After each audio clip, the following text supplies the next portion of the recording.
सरकार ने किसानों के साथ चुपके से पीठ में वार किया है। किसान फिरता तो है पैरों पर, लेकिन उसके पैर डगमगा रहे हैं। 5 जून को केंद्र की मोदी सरकार द्वारा 3 अध्यादेश पारित किए गए हैं और ये तीनों अध्यादेश किसान विरोधी अध्यादेश हैं और ये ऐसे टाइम में पारित हुए हैं जबकि देश में कोरोना की अनडिक्लेयर्ड एक इमरजेंसी है और उस इमरजेंसी में ये सरकार ने किसानों के साथ चुपके से पीठ में वार किया है। यदि कुछ ऐसा करना था तो उस कुछ समय के लिए रोका जा सकता था और इस ऑर्डिनेंस से पारित होने से छोटे किसान, छोटे मजदूर, आड़ती भाई, मुनीम, मंडी बोर्ड, ये सारा का सारा ये एक फेल हो जाएगा इनका सिस्टम और जो छोटे किसान हैं वो बिल्कुल वो दिहाड़ीदार के कगार पर आ जाएंगे। हम इस तीनों अध्यादेशों का विरोध करते हैं और केंद्र सरकार जल्दी से जल्दी ये तीनों अध्यादेश वापस ले। एक जो वहाँ पिपली के अंदर क्या प्रोग्राम था किसानों का? ये तीनों अध्यादेश जो सरकार ने किसानों के विरुद्ध पारित किए हैं, इनके खिलाफ सरकार के खिलाफ हरियाणा के किसान इसका विरोध करने जा रहे थे, जो कि राज्य सरकार की बर्बरता तरीके से इन्होंने इसको रोका है। वहाँ पर धारा 144 लगा दी गई है। हमारे एलनाबाद की एक बस यहाँ पर गिरफ्तार कर ली गई, सिरसा में आड़ती भाई गिरफ्तार कर लिए गए। तो ये सरकार का जितना भी तानाशाही रवैया है हम इसकी निंदा करते हैं और जब तक ये तीनों अध्यादेश वापस नहीं किए जाते तब तक किसान जथेबंदियाँ पूरे हरियाणा में मिलकर हम धरना और प्रदर्शन करेंगे। को हम आज जो है पिपली के अंदर किसान यूनियन, व्यापारी भाइयों और मजदूरी भाइयों की रैली थी, जो 3 अध्यादेश हमारी सरकार पीछे लेके आई है उसको विरोध में। तो आज जो उसका जगह जगह प्रदर्शनकारियों को बकायदा जो जितने भी इसका विरोध प्रदर्शन करना चाह रहे थे उनको, चाहे कालावाड़ी है, डब्बाड़ी है, डिंग टोल पर है, एलनाबाद में है, आड़ती एसोसिएशन सरसा के जो व्यापारियों को वहाँ ना पहुँचने देना, अपनी बात ना रखने देना, ये आज एक तरह की इमरजेंसी है जिसकी हम एलनाबाद आड़ती एसोसिएशन, किसान यूनियन सभी वर्ग इसकी निंदा करते हैं, जो कि बहुत ही निंदनीय है। और जो हमारा यहाँ धरना जो एलनाबाद में किसान यूनियन के बैनर के तले चल रहा है, हम इनको विश्वास दिलाते हैं कि आड़ती एसोसिएशन, मजदूर एसोसिएशन सभी इनका समर्थन करेंगे और जब तक ये चलेगा धरना हम इनका समर्थन करेंगे। मसला आज सरकार ये कहती है कि हम रोजगार देंगे, सरकार ये कहती है कि जो एम्प्लॉयमेंट एक्सचेंज में जिन्होंने बच्चों ने नाम दर्ज करा रखे उनसे हम घरों में संपर्क कर रहे हैं, लेकिन इसके विरोध में आज किसान बर्बाद हो रहा है, आज आड़ती बर्बाद हो रहा है, आज मजदूर बर्बाद हो रहा है, आज मुनीम बर्बाद हो रहा है। इसका उदाहरण बर्बाद होने का क्रम है, यह सरकार एमएसपी रेट खत्म करने की चाह रही है। 3 अध्यादेश ये क्रम, काला कानून, काला पानी जैसे खतरनाक अध्यादेश क्रम लेकर आई है और हमारा ये 10 शासकों का हरियाणा प्रदेश है, उनके कान पर भी जून नहीं रहेगी जब ये अध्यादेश जारी हुआ। किसी ने क्रम एक शब्द ये नहीं कहा ये पब्लिक हित में नहीं है। मान लेगा वो जो खरीदने वाला क्रम है उसको कम से कम 200 रुपये क्रम पर क्विंटल फालतू देगा और जो वचन से कि ढाणी के साथ में किसी ने नोरा लगा लिया, एक आदमी जिसको मार्केट कमेटी के लाइसेंस की जरूरत नहीं है उसको क्रम एक सिर्फ पैन कार्ड चाहिएगा, पैन कार्ड पर वो क्रम अपने मर्जी का भाव क्रम छोटा व्यापारी लगाएगा, औने पौने दाम में किसान को उसको बेच के जाने पड़ेगा। पैसे की उसकी कोई सिक्योरिटी नहीं है, श्योरिटी नहीं है। जिसका उदाहरण क्रम अभी कणक के सीजन में चिमनाराम भीमराम एक फर्म थी जिसने अपने क्रम नोरे में कणक डलवाई, 2.25 करोड़ की जमींदारों के पैसे लेके वो भाग गया। तो ये सरकार ये चाह रही है हमें जो आज 50 साल से आड़ती का, किसान का और मजदूर का एक तालमेल है, हम आपस में भाईचारा है, हमारे तीनों का सर्कल है, हमारे बगैर किसान को नहीं सरता, किसान को मजदूर के बगैर नहीं सकता, मजदूर को हमारे बगैर नहीं सकता। हमारी कड़ी है, हमारा आपस में एक विश्वास है, हम आपस में दुख सुख में, ब्याह शादियों में, मरण के वक्त भी हम एक है, लेकिन हमें तीनों को बर्बाद करना ये चाह रही है।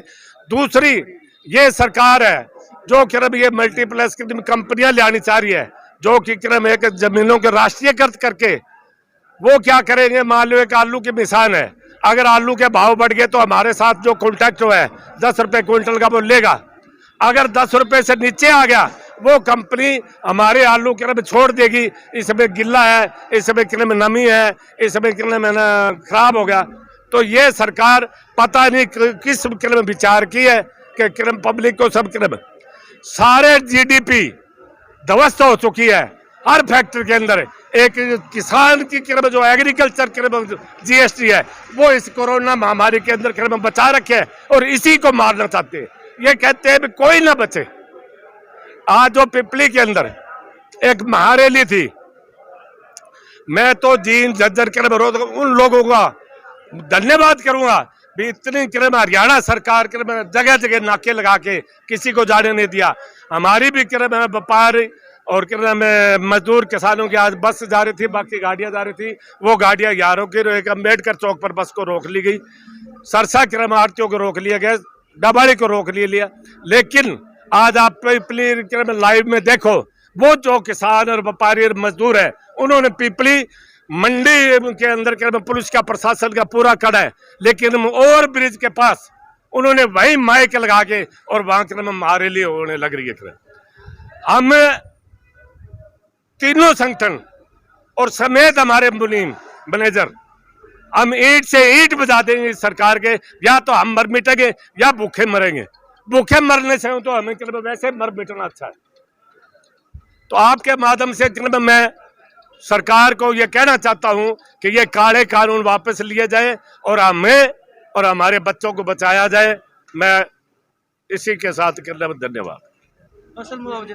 और दूसरा, सावन और भादों में परमात्मा ने किले में कोई बरसात नहीं करी।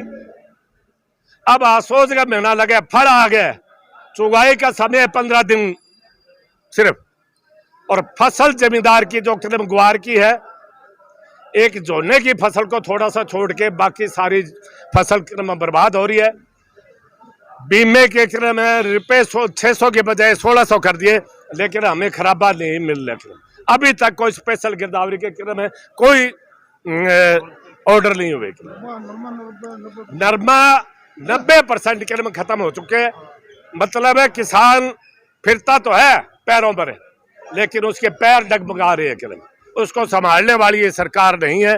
तो आपके माध्यम से हमें कहे भाई स्पेशल गिरदावरी हो और उसका खराबे भी किले में मंजूर किया जाए।